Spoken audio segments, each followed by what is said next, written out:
এটা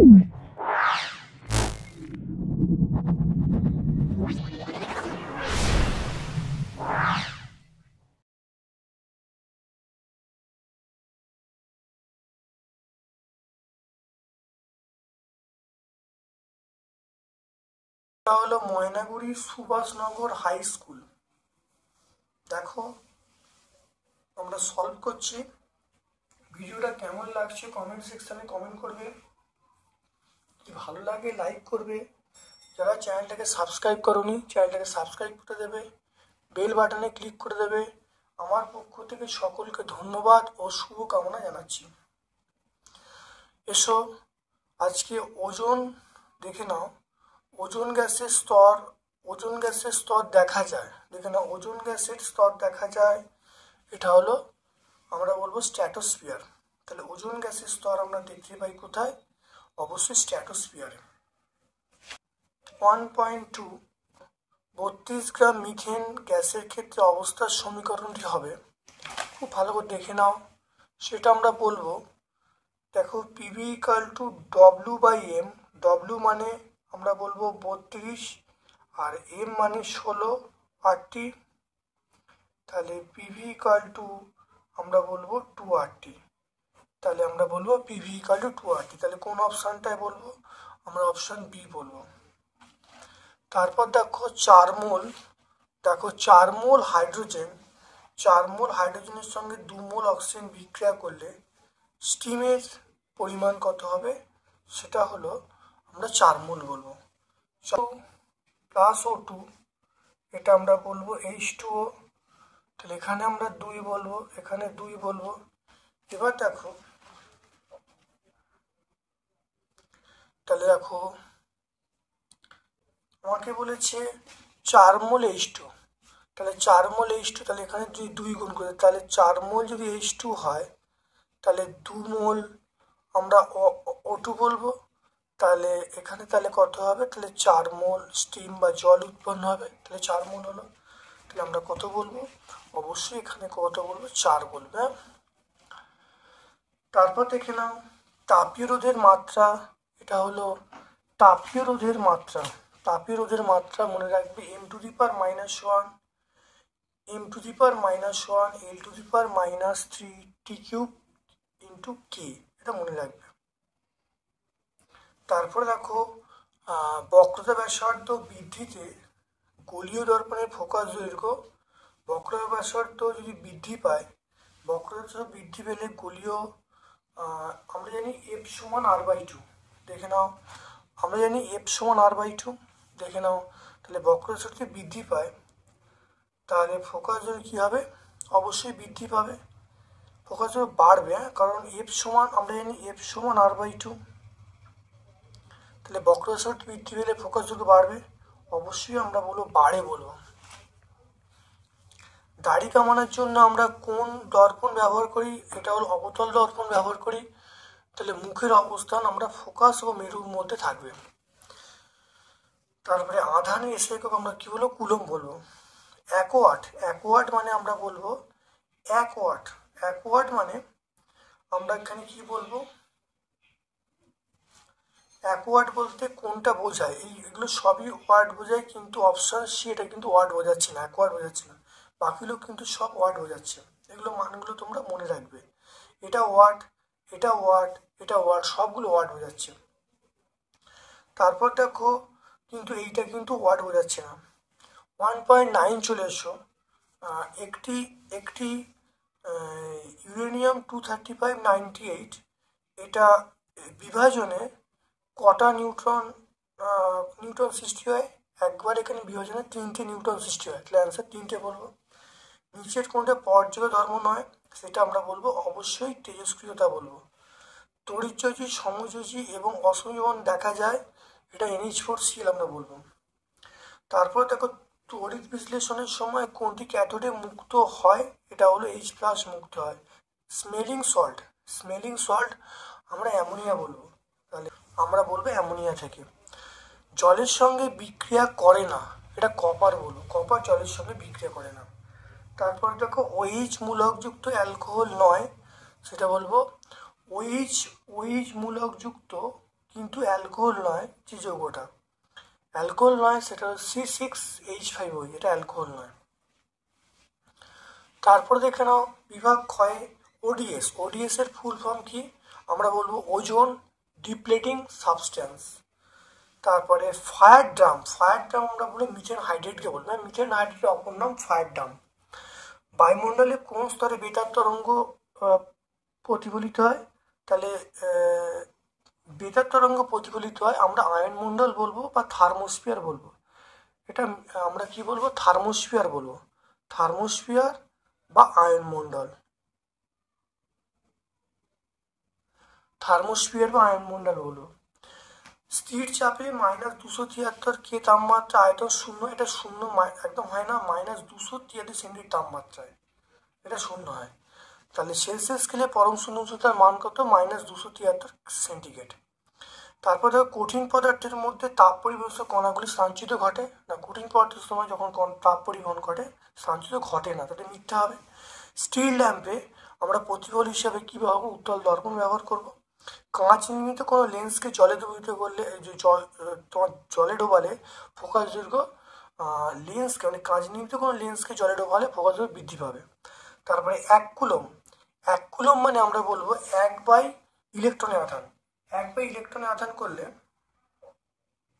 এটা ভাগ করলে দেখবে 6.25 ইন্টু 10⁻10⁻18। তাহলে 6.25 ইন্টু 10⁻18 এই মানটা তোমরা মনে রাখবে, 6.25 ইন্টু 10⁻18। এটা ভাগ করলে এই জিনিসটা আসবে। তারপরে তড়িৎচালক বল আমরা কি রাশি বলবো? অবস্থার রাশি, স্কেলার রাশি। সবচেয়ে হালকা তেজস্ক্রিয় আইসোটোপ সেটা আমরা বলবো টিটিয়াম। টিটিয়াম হলো হালকা। তাপীয় নিউট্রন কাকে বলে?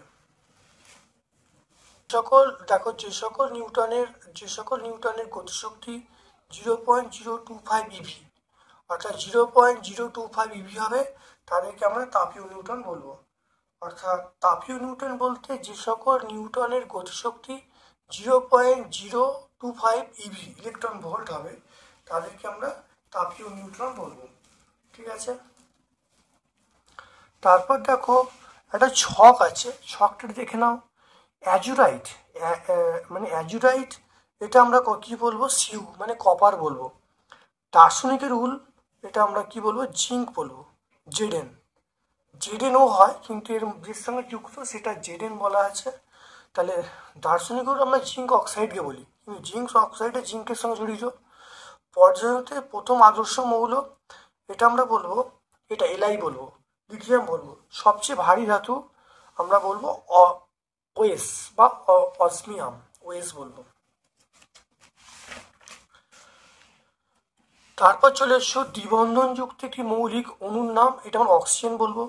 অ্যাসিড মিশ্রিত জলে তড়িৎ বিশ্লেষণ করলে তাহলে 100 ml H2 গ্যাস উৎপন্ন হয়। তাহলে H2 ধরো যদি 100 হয়, তাহলে অক্সিজেন কত হবে? তাহলে অর্ধেক হবে, তাহলে 50 ml হবে। অ্যানোড মাড আমরা 116 পেজে পেয়ে যাবো।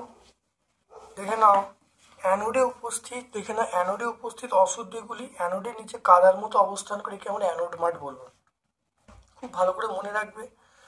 তারপরে দেখো নাইট্রোলিম কি? এটা আমরা 125 পেজে পাবো। দেখো নাইট্রোলিম কাকে বলে? নাইট্রোলিম ক্যালসিয়াম সাইনামাইড এবং কার্বনের দূষণ মিশ্রণকে নাইট্রোলিম বলবো। এটা হল রাসায়নিক সাইজ ব্যবহার করা। তারপরে আমরা কি বলবো? 100% ওলিয়ামকে আমরা কি বলবো? সালফান বলবো। টিএনটি মানে একটা বিস্ফোরক তৈরিতে আমরা কি ব্যবহার করি? HNO3 বা নাইট্রিক অ্যাসিড ব্যবহার করি। 3 কার্বনযুক্ত অ্যালকিন এর কটা H পরমাণু থাকে? প্রোপিনের মধ্যে দেখো 6টা। 3 কার্বনযুক্ত অ্যালকিন সেটা প্রোপিন। তাহলে C3H6, তাহলে এটা 6টা হাইড্রোজেন থাকবে। তো বায়োডি ব্যাগ বলতে পলিমারের সঙ্গে ভালো দেখে নাও পলিথিনের সঙ্গে স্টার্চ ও সামান্য জারক পদার্থ মিশিয়ে যে পলিমার তৈরি করা হয়, ব্যবহারের পর পরিত্যক্ত সেই পলিথিন গুঁড়ো হয়ে ধীরে ধীরে মাটিতে মিশে যায়, একে আমরা বলবো বায়োডি পলিমার বা বায়োডি ব্যাগ আমরা বলবো। তারপর দেখে নাও অ্যাসিডিক অ্যাসিডের সঙ্গে NaHCO3 বিক্রিয়া করলে এটা কার্বন ডাইঅক্সাইড উৎপন্ন হয়।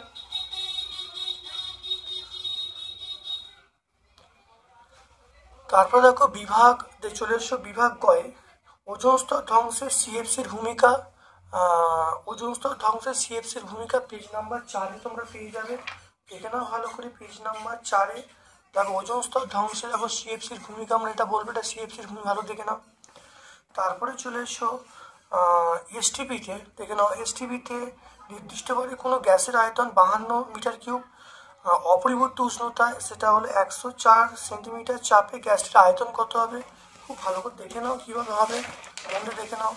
দেখে নাও ভিয়নের মান বলা আছে 52, ভিয়নের মান দেখো বলা আছে 52 মিটার কিউব, ভিয়নের মান দেখো 76 সেমি-এইচজি, ভিটুর মান 104 সেমি-এইচজি, ভিটুর মান চাইছে।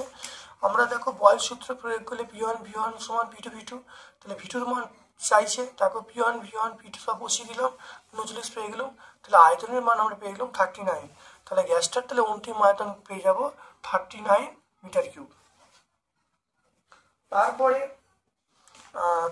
দেখে নাও এসটিপিতে নির্দিষ্ট ভরে, দেখে নাও এসটিপিতে নির্দিষ্ট ভরে কোনো গ্যাসের আয়তন না। তারপর দেখো অথবা প্রশ্ন দেখে নাও 5 লিটার আয়তনের পদ্ম মুখে 27 ডিগ্রি সেন্টিগ্রেড তাপমাত্রায় 20 গ্রাম অক্সিজেন আছে, তাহলে চাপ নির্ণয় করতে বলছে। দেখে নাও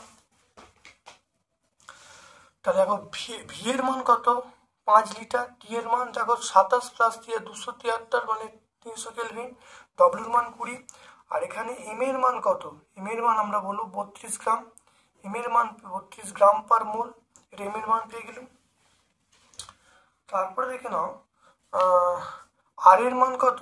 আর এর মান আমরা বলবো 0.082 এত litre ATM mole inverse kelvin inverse, এটা আমরা বলবো। তাহলে আমরা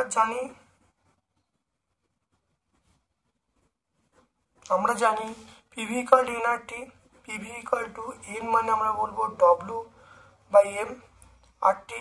তাহলে এখান থেকে আমরা কার মান বার করব? এখান থেকে অবশ্যই আমরা পি এর মানটা বার করব। পি এর মান আমরা বলবো W by M V into R T. আমরা বলবো ডব্লিউর মান কত? দেখে নাও ডব্লিউর মান 20, আর এর মান 0.082, টি এর মান কত? টি এর মান আমরা বলবো 300। তাহলে এম এর মান কত? এম এর মান আমরা বলবো 32, আর ভি এর মান আমরা বলবো 5। এম এর দেখো ডব্লিউর মান আমরা বললাম, তাহলে এখানে দেখো আর এর মান পেয়ে গেলাম, টি এর মান বসিয়ে দিলাম, তাহলে মানটা বসালে দেখো উত্তর আসবে। দেখে নাও আমরা পেয়ে যাবে দেখো 3.075। তাহলে গ্যাসটার চাপ কত হবে? অতএব গ্যাসটির চাপ হবে 3.075 এটিএম। গ্যাসটার চাপ হবে 3.075, এটা পেয়ে গেলাম।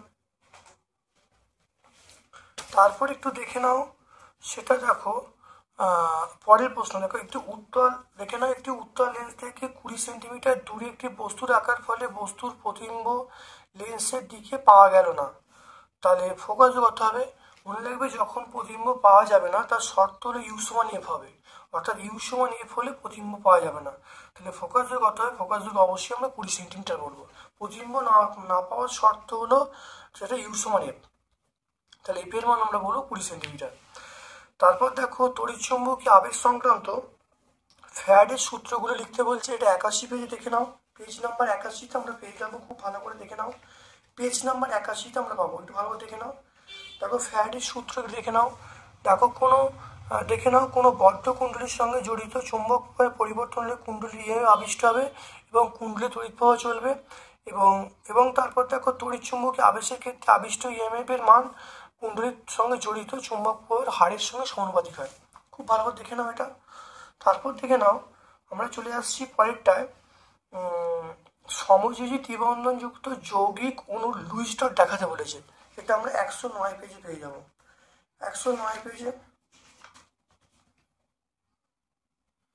তাহলে আমাকে বলা হচ্ছে যৌগিক, তাহলে যৌগিক আমরা অ্যাসিটিলিনটা বলে দেবো। দেখে নাও অ্যাসিটিলিন, দেখে নাও অ্যাসিটিলিন, যদি মৌলিক বলতে হলে ইন্টু বলতাম, তাহলে যৌগিক বলা যে অ্যাসিটিলিন, উত্তরটা দিয়ে দেবো। দেখে নাও উত্তরটা বলে দিতে হয়ে যাবে। তারপর চলে এসো এ এবং বি মৌল পরমাণু 20 এবং 17, একটা 17, 20 এবং 17, তাহলে যৌগটি প্রকৃতি এবং যৌগের সংখ্যা লিখতে বলছে। বি এ হলো 20, বি হলো 17, তাহলে তাহলে কি বলবো, রেখে নাও 2, 8, 8, 2, আর 17টা আমরা বলবো 2, 8, 7 বলবো। তাহলে যৌগটা কি হবে, তাহলে এর যোজ্যতা 2 হবে, এর যোজ্যতা 1 হবে। তাহলে আমরা এখানে দেখে নাও, তাহলে কি করব, তাহলে যৌগটা কি হবে, যৌগটা বলবো AB2, তাহলে যৌগটা আমরা AB2 বলবো। তড়িৎযোজী বলবো, কি যৌগ হবে, আমরা অবশ্যই এটাকে বলবো তড়িৎযোজী যৌগ। এটা বলবো আমরা কি বলবো, তড়িৎযোজী যৌগ সৃষ্টি হবে। তারপর দেখে নাও তরল হাইড্রোজেন ক্লোরাইড তড়িৎ পরিবহন করতে পারে না, কিন্তু গলিত হাইড্রোজেন তড়িৎ পরিবহন করতে পারে কেন, কারণ তরল হাইড্রোজেন ক্লোরাইড এটা হলো জলীয় অবস্থায়, মানে তরল অবস্থায় এটা অ্যানায়ন কার্বন উৎপন্ন করতে পারে না, গলিত অবস্থায় অ্যানায়ন কার্বন উৎপন্ন করতে পারে, তাই তড়িৎ পরিবহন করতে পারে। কিপ যন্ত্রে তৈরি করা যায় একটা গ্যাসের নাম এবং এর সমীকরণ দিতে বলছে। এটা আমরা গ্যাসের নাম কি বলবো, গ্যাসটার নাম বা অ্যাসিডটার নাম সেটা H2S বলবো। তাহলে H2S হলো গ্যাসটার নাম, আর সমীকরণ যদি বলি দেখো নীতি সমীকরণ এটা পেয়ে যাব। তারপর দেখো থার্মিক পদ্ধতিতে ফেরিক অক্সাইড থেকে ধাতব আয়রন প্রস্তুত করার সমীকরণ লিখতে বলছে এবং এর ব্যবহারিক প্রয়োগ বলতে বলছে। দেখে নাও 133 পেজে আমরা পাবো। দেখো Fe2O3 এর সঙ্গে এল বিক্রিয়া করবে Fe প্লাস Al2O3, দেখতে পাচ্ছ। গলিত আয়রনকে রেল লাইন বা যন্ত্রে ফাটল জোড়া দেওয়ার কাজে এটা আমরা ব্যবহার করি। দেখে নাও আর্দ্র বায়ুতে অ্যালুমিনিয়ামের ওপরে অ্যালুমিনিয়াম অক্সাইড সূক্ষ্ম আস্তরণ পড়ে। আস্তরণ পড়ার জন্য বায়ু অ্যালুমিনিয়ামের সংস্পর্শে আসতে পারে না, ফলে বিক্রিয়া করে না। এই জন্যে অ্যালুমিনিয়ামকে আমরা বলবো আমরা অ্যালুমিনিয়ামকে বলবো সেলফ প্রোটেক্টিং মেটাল। তাহলে আমরা মনে রাখতে অ্যালুমিনিয়াম আর্দ্র বায়ুতে অ্যালুমিনিয়ামের ওপর অ্যালুমিনিয়াম অক্সাইডের সাথে আস্তরণ পড়ে।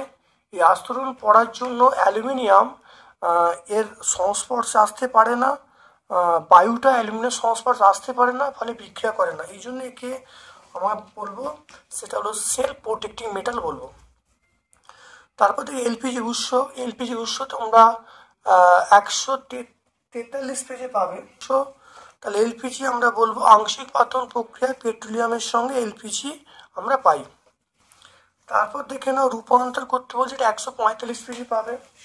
তারপর দেখে নাও 145 পেজে রূপান্তর, দেখে নাও এই রূপান্তর বলে দেবে, খুব ইম্পর্টেন্ট প্রশ্ন, প্রত্যেকটা পেজে আছে। তারপর দেখো চার্লস বয়েল এবং অ্যাভোগাড্রোর সূত্রের উপর ভিত্তি করে আদর্শ গ্যাস সমীকরণ প্রতিষ্ঠা করতে বলছে।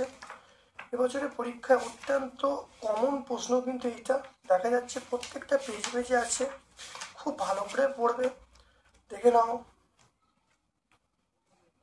আমরা যেটা পাবো, দেখে নাও আমরা এইটা পাবো, দেখে নাও খুব ভালো দেখে নাও, এটা আমরা পাবো পেজ নাম্বার 17 পাবো। এটা আমরা কত পাবো, পেজ নাম্বার 17 পাবো। তারপর দেখো 2.3 ধাতব সোডিয়ামকে অতিরিক্ত জলের সঙ্গে সম্পূর্ণ বিক্রিয়া করা হলে সোডিয়াম হাইড্রক্সাইড উৎপন্ন হবে। উৎপন্ন হাইড্রোজেনের এসটিপির আয়তন কত হবে?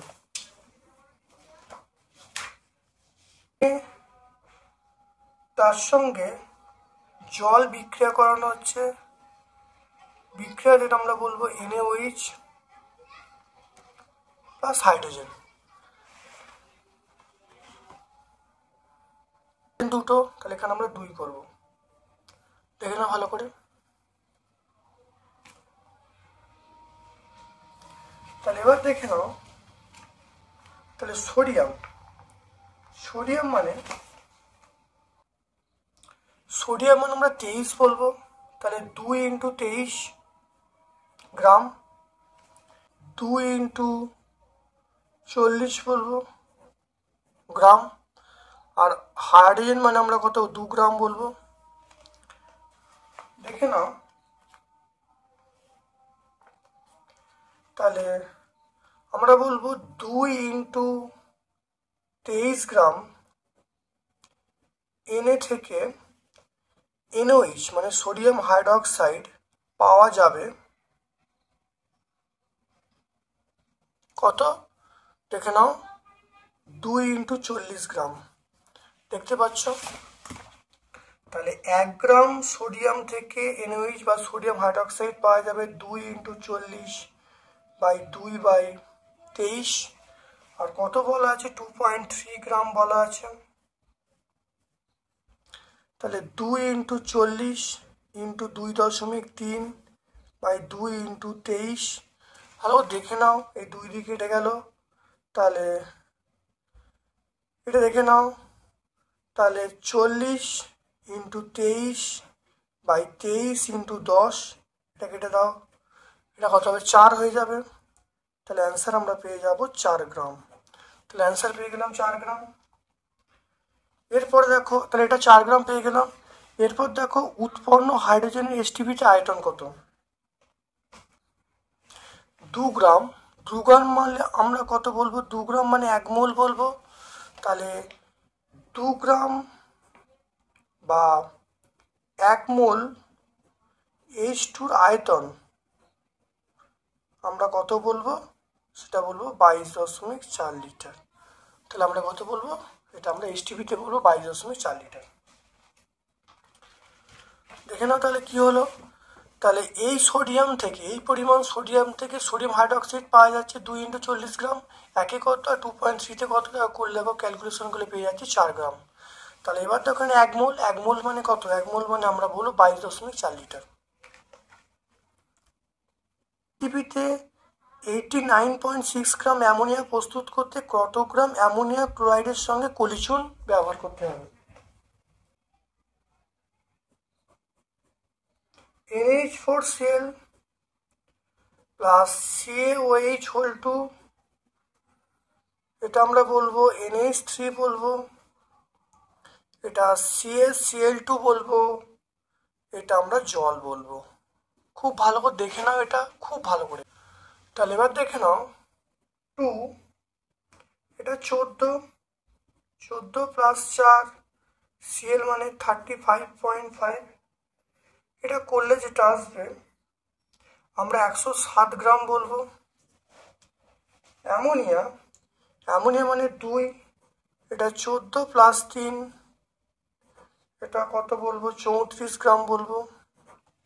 দেখে নাও ভালো করে মন দিয়ে দেখে নাও কি বলতে চাই সেখানে বলা আছে এত লিটার অ্যামোনিয়া তৈরি করতে কত গ্রাম অ্যামোনিয়া লাগবে।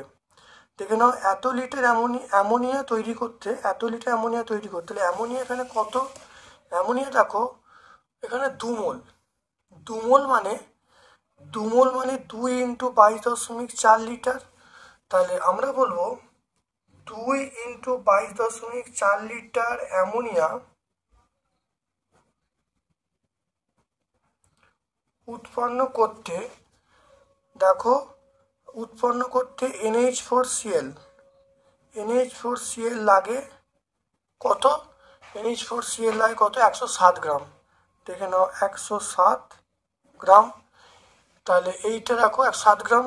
তাহলে 1 লিটার অ্যামোনিয়া উৎপন্ন করতে NH4Cl লাগে 107 বাই 2 ইন্টু 22.4 গ্রাম। তাহলে এবার দেখে নাও কত বলা আছে 89.6 গ্রাম অ্যামোনিয়া উৎপন্ন করতে লাগে NH4Cl লাগে। তাহলে 107 ইন্টু 89.6 বাই 2 ইন্টু 22.4 গ্রাম 214 গ্রাম। এটা কত লাগবে এটা আমরা বলবো 214 গ্রাম। তাই 2 ইন্টু 22.4 লিটার অ্যামোনিয়া তৈরি করতে NH4Cl লাগবে কত 107 গ্রাম একে কত আর 89.6 কত করলে উত্তর আসবে কত 214 গ্রাম। তাহলে কত লাগবে 214 গ্রাম ভালো করে দেখে নাও। তাহলে অ্যান্সার হয়ে গেল কত গ্রাম অ্যামোনিয়া এটা বিক্রিয়া করাতে হবে অ্যামোনিয়াম ক্লোরাইড 214 গ্রাম আমরা বলবো। তারপর দেখে নাও তাপীয় রোধ কাকে বলে।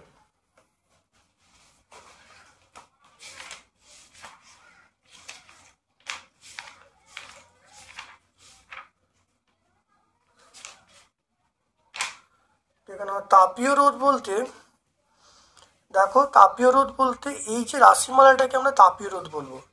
তাপীয় রোধ দেখে নাও সংজ্ঞাটা এখানে আছে, পরিবাহীর দুই পৃষ্ঠের উষ্ণতার পার্থক্য এবং তার মধ্য দিয়ে প্রবাহিত তাপের অনুপাতকে আমরা তাপীয় রোধ বলবো।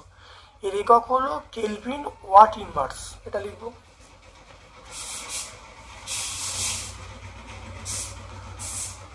তারপরে দেখে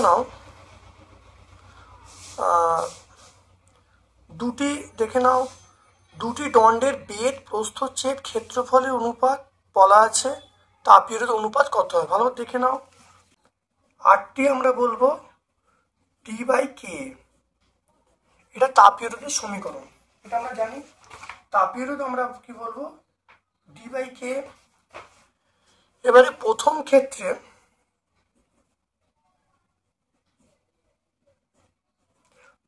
ক্ষেত্রে আরটি ওয়ান, এটা হলো আমরা বলবো D one by K one A one. দ্বিতীয়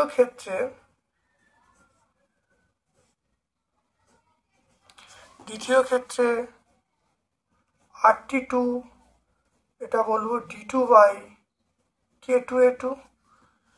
এটা দেখে নাও তাহলে আরটি ওয়ান, এটা আরটি টু, সেটা হলো দেখো D one by D two.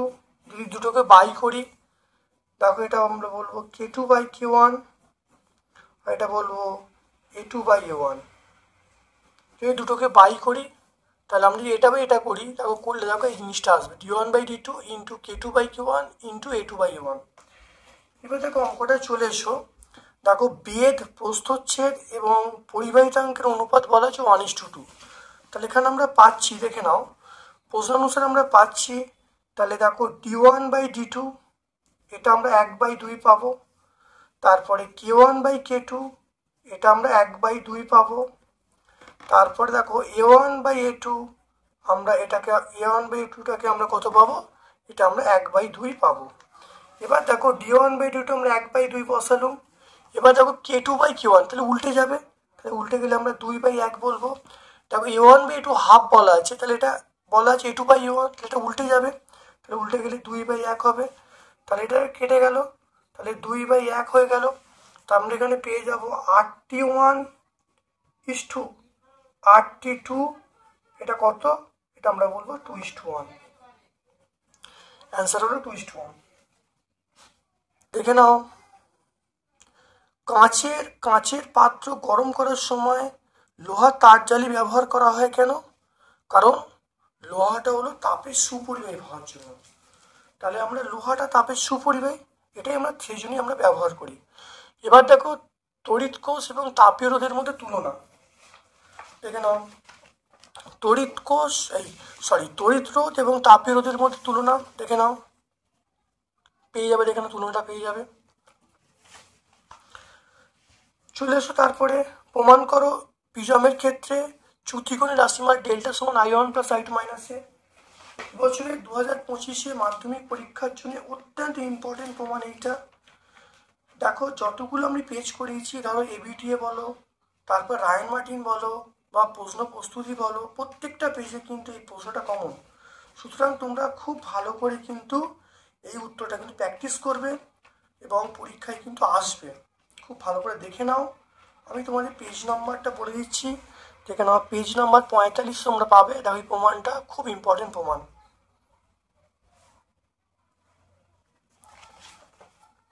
তাই এটা কথা বলবো পেজ নাম্বার 45। তারপর তার লেন্সকে কিছু প্রিজমের সমন্বয় রূপে কল্পনা করে লেন্সটির অপসারী ক্রিয়া ব্যাখ্যা করতে বলছে। দেখে নাও আমরা এইখান থেকে বলে দেবো। অবতল লেন্সের ক্ষেত্রে প্রধান অক্ষের নিচে এবং ওপরের দিকে সমান্তরালে প্রধান অক্ষের ওপরে এবং নিচের প্রিজমগুলি ভূমির প্রান্তের দিকে বেঁকে থাকে। তাই প্রধান অক্ষের সমান্তরাল আপাতিত রশ্মি ছোট প্রিজমের মধ্যে আপাতিত হলে প্রতিসরণের পর ভূমির দিকে অর্থাৎ অবতল প্রান্তের দিকে বেঁকে যায়। ফলে সমান্তরাল রশ্মিগুচ্ছ প্রতিসরণের পর প্রধান অক্ষ থেকে অপসৃত হচ্ছে বলে মনে হয়। এই জন্য আমরা অবতল লেন্সকে অপসারী লেন্স বলবো। এটা 48 পেজে আমরা পেয়ে যাব, এটা আমরা 48 পেজে ছায়া প্রকাশনভাবে পেয়ে যাব। তারপর দেখো বিক্ষেপণ মাত্রার সঙ্গে আলোর তরঙ্গ দৈর্ঘ্যের সম্পর্ক বলতে বলছেন। দেখো র্যালের সূত্রটা বললেই হবে। এই যে র্যালের সূত্র, এই র্যালের সূত্রটা বললে এসে যাবে র্যালের সূত্র। তাহলে I প্রপোর্শন 1/λ⁴ এটা বললেই এসে যাবে। 58-এ আমরা পেয়ে যাব। তারপর দেখে নাও, সমবাহু প্রিজমের মধ্য দিয়ে আলোকরশ্মি এমনভাবে আপতিত হলো আপাতন কোণ নির্গম কোণের সমান। তাহলে আপাতন কোণ নির্গম কোণের সমান হলো এবং কোণ দুটির চ্যুতি কোণের 3/4 অংশ হয়। তাহলে চ্যুতি কোণের মান কত হবে দেখে নাও ভালো করে। তাহলে দেখে নাও এটা কি বলতে চাইছে অথবা প্রশ্নটা। তাহলে আপাতন কোণ নির্গম কোণ সমান, তাহলে আমরা বলবো I1 সমান I2। I1 মানে আপাতন কোণ, I2 হলো নির্গম কোণ, এটা সমান বললো। কোণ দুটি চ্যুতি কোণের 3/4 অংশ হয়। তাহলে চ্যুতি কোণের সমীকরণ আমরা কি জানি? চ্যুতি কোণ সমীকরণ হলো ডেল্টা সমান I1 প্লাস I2 মাইনাস এ, এটা আমরা বলবো। তাহলে কোণ দুটি চ্যুতি কোণের 3/4, তাহলে এটা আমরা বলবো 3/4 চ্যুতি কোণ মানে ডেল্টা। তাহলে চ্যুতি কোণের 3/4 বলেছে। তাহলে মানটা বসিয়ে দিই। দেখো মানটা বসিয়ে, এটা সমবাহু ত্রিভুজ, এই সমবাহু প্রিজম মানে আমরা বলবো এর মান কত? 60 ডিগ্রি। তাহলে দেখো প্রত্যেকের মান দেখো বসাচ্ছি, দেখে না ভালো করে। ডেল্টা I1 এর মান দেখো 3/4 ডেল্টা, I2 মান 3/4 ডেল্টা মাইনাস 60 ডিগ্রি। এবার দেখে নাও এটা কিভাবে হবে। তাহলে ডেল্টা সমান, এটা বলবো 4 লসাগু 3 ডেল্টা, এটা হলো 3 ডেল্টা, এটা মাইনাস 60 ডিগ্রি বলবো।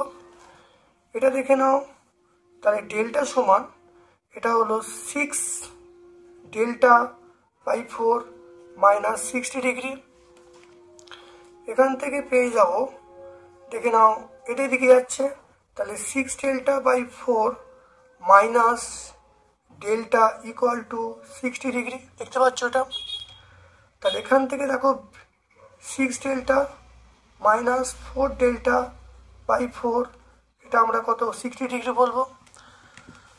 তাহলে এর পরের স্টেপ দেখে নাও, এরপরে আমরা কি বলবো? এখানে এই দেখো এই জায়গায় করছি, দেখে নাও।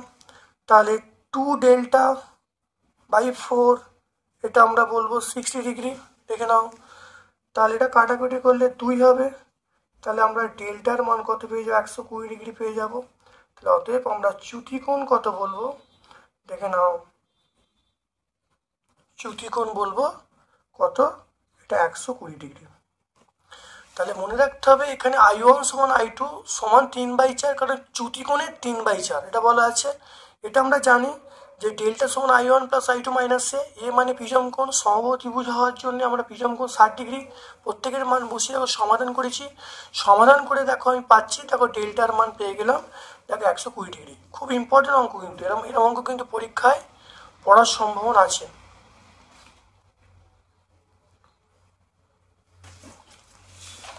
তারপর দেখে নাও 4.6 চলে এসো।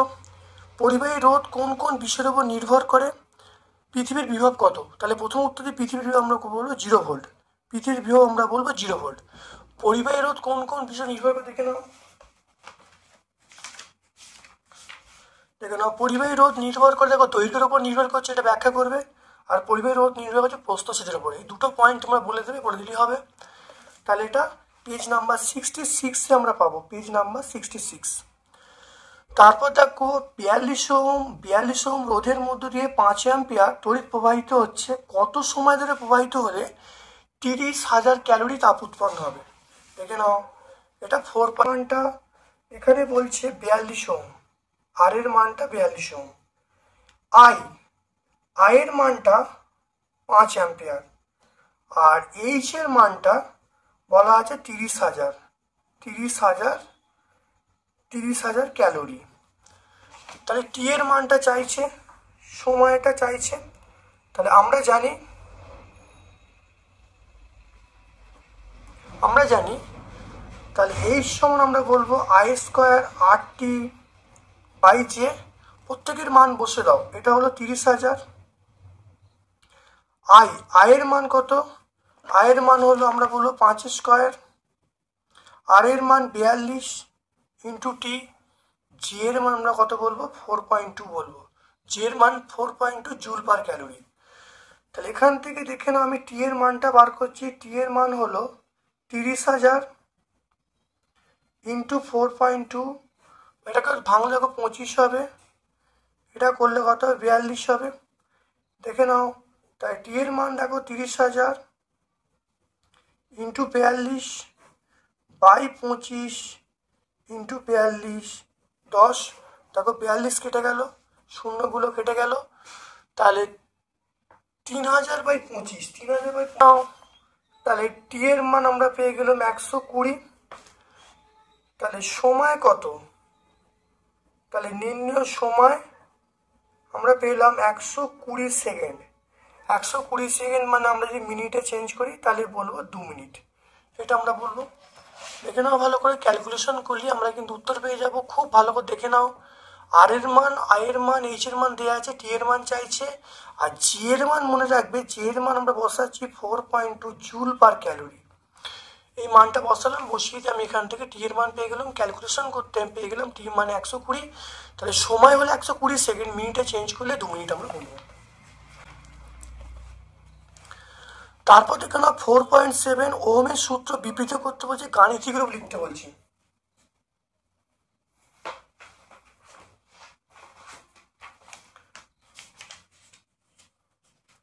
দেখেন ওহমের সূত্র, দেখেন এটা ওহমের সূত্র।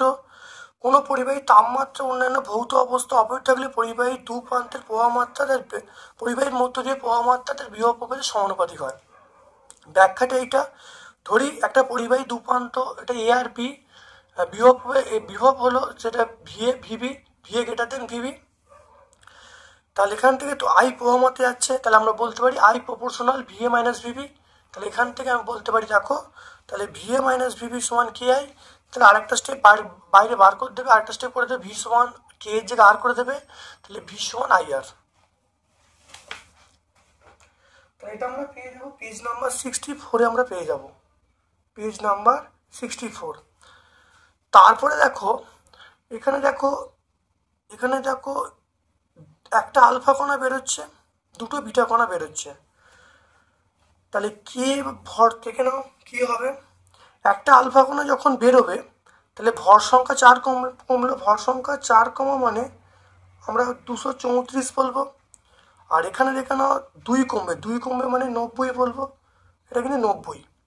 তারপর দেখে নাও দুটো বিটা কণা বেরোচ্ছে, দুটো বিটা কণা বেরোনো মানে ভর সংখ্যার কোনো চেঞ্জ হবে না, 234 হবে। আর দুটো বিটা কণা বেরোনো মানে ভর সংখ্যা বাড়বে, তাহলে ভর সংখ্যা 1 + 1 মানে 2 বাড়বে, 92 হয়ে গেল। তাহলে খুব ভালো করে দেখে নাও, তাহলে এক্স এবং ওয়াই এর মধ্যে কি সম্পর্ক বলা আছে, এক্স এবং ওয়াই। তাহলে এক্স কোনটা, এটা এক্স, এটা ওয়াই। দেখো এটা দেখো ভর সংখ্যা সমান, দেখো ভর সংখ্যা সমান, তাহলে আমরা বলবো আইসোবার। তাহলে এটা সম্পর্ক কি, আমরা বলবো আইসোবার। ভর সংখ্যা সমান, তাহলে আমরা বলবো আইসোবার। তারপর দেখো ভর বিচ্যুতির রাশিমালা লিখতে বলছি। ভর বিচ্যুতির রাশি দেখে নাও, এটাই হলো ভর বিচ্যুতি। দেখো ভর বিচ্যুতি বা ভর ত্রুটির রাশিমালা এটা লিখে দেবে। ধরি পরমাণুর ক্রমাঙ্ক জেড, ভর সংখ্যা এফ, তাহলে প্রোটন ও নিউটনের ভর এমপি এবং এমএন হলে, আর নিউক্লিয়াসের ভর যদি ক্যাপিটাল এম হয়, তাহলে আমরা ভর বিচ্যুতি বা ভর ত্রুটি বলবো Z MP plus A minus Z MN minus M, এইটুকু বললেই এসে যাবে। এটা আমরা কত পেজে পাবো, 91-এ পাবো, 91-এ। তারপর দেখো না এ বি সি তিনটে মৌল, এখানে বলা আছে তার পরমাণু ক্রমাঙ্ক 6, 6, 8, 10 না, 6, 8, 10। সি হলো নিষ্ক্রিয় মৌল বা নিষ্ক্রিয় গ্যাস। তাহলে কোন মৌলটা অপরাতড়িৎ ধর্মিতা বেশি, কোন মৌলটার আকার কম, আর বি মৌলটা মেন্ডেলিভের কোন শ্রেণীতে অবস্থান করছে। দেখে নাও এখানে সব উত্তরগুলি তোমরা পেয়ে যাবে। দেখে নাও এই উত্তরটা খুব ইম্পর্টেন্ট, এটা আগে পরীক্ষায় পড়েছে। দেখো এখানে উত্তর তোমরা পেয়ে যাবে, দেখে নাও পেজ নাম্বার এই 1-এ, দেখে নাও এটা পেয়ে যাবে উত্তরটা। এটা 359 পেজে সহায়িকা, আমরা কত বলবো, সহায়িকা 359-এ আমরা বলবো। তারপর দেখো পর্যায় দেখে নাও, মেন্ডেলিভের পর্যায় সারণীর ত্রুটি লিখতে বলছে। মেন্ডেলিভের পর্যায় সারণীর ত্রুটি লিখতে বলছে।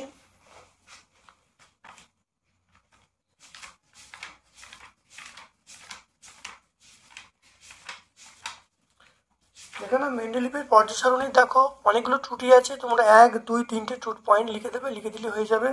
পেজ নাম্বার 98 আমরা পেয়ে যাব। এটা হলো পেজ নাম্বার 98। সেতু মৌল কোন শ্রেণীতে আছে?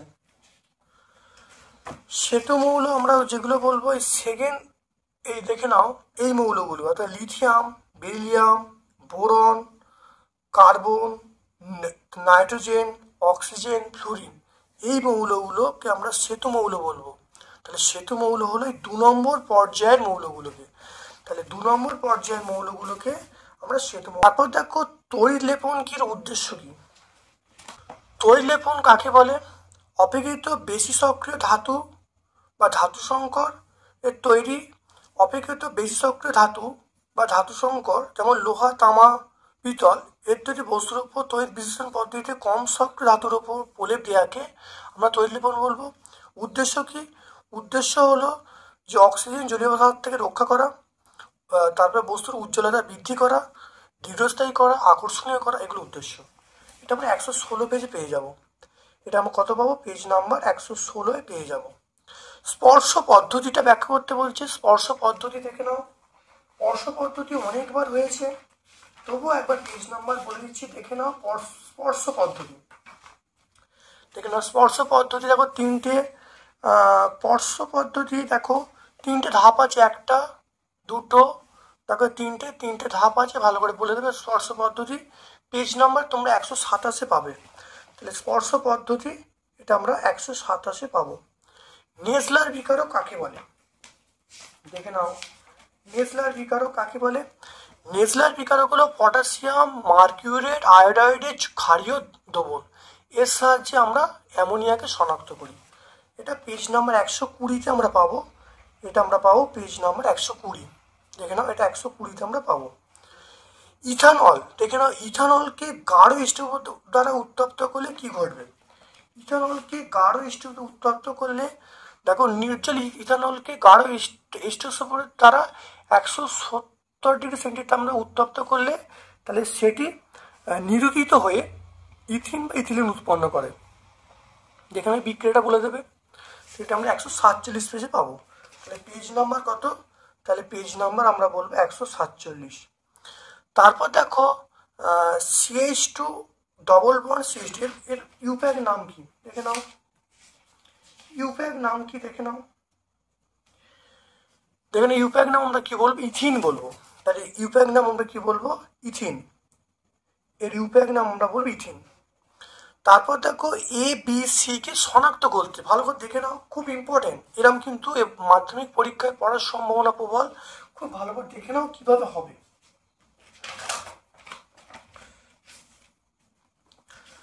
দেখো Al2O C2H5OH C2H5OH, তার সঙ্গে দেখো Al2O3 350 সেন্টি তাপমাত্রা উত্তপ্ত করছে।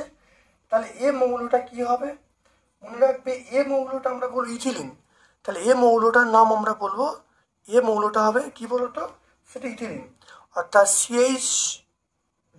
CH2 double bond CH2। তারপর দেখো বি মৌলটা, দেখে নাও বি মৌলটা কি উৎপন্ন হবে? বি মৌলটা আমরা বলবো ইথিলিন ট্রাইব্রোমাইড। বি মৌলটার নাম হলো ইথিলিন ট্রাইব্রোমাইড। সেটা আমরা কি বলবো? তাহলে CH2Br সিঙ্গেল বন্ড CH2Br, তাই ইথিলিন ডাইব্রোমাইড বলবো। তারপর দেখো সি মৌলটা কি তৈরি হবে? ইথেন তৈরি হবে। সি মৌলটা কি হবে? ইথেন। CH3 বন্ড CH3, তা 3টে মৌল হয়ে গেল, বা 3টে যৌগ আমরা উৎপন্ন পেয়ে গেলাম। তাহলে আজকে আমরা 10 নম্বর স্কুলটা সম্পূর্ণ সলভ করলাম। ভিডিওটা কেমন লাগলো কমেন্ট সেকশনে কমেন্ট করবে। যদি ভালো লাগে একটা লাইক করবে। যারা চ্যানেলটাকে সাবস্ক্রাইব করোনি, এখন চ্যানেলটাকে সাবস্ক্রাইব করে দেবে। তোমাদের সকল বন্ধু বান্ধবের মধ্যে ইউটিউব চ্যানেল লিঙ্কটা শেয়ার করে দেবে। আমার পক্ষ থেকে সকলকে ধন্যবাদ এবং শুভকামনা জানাচ্ছি।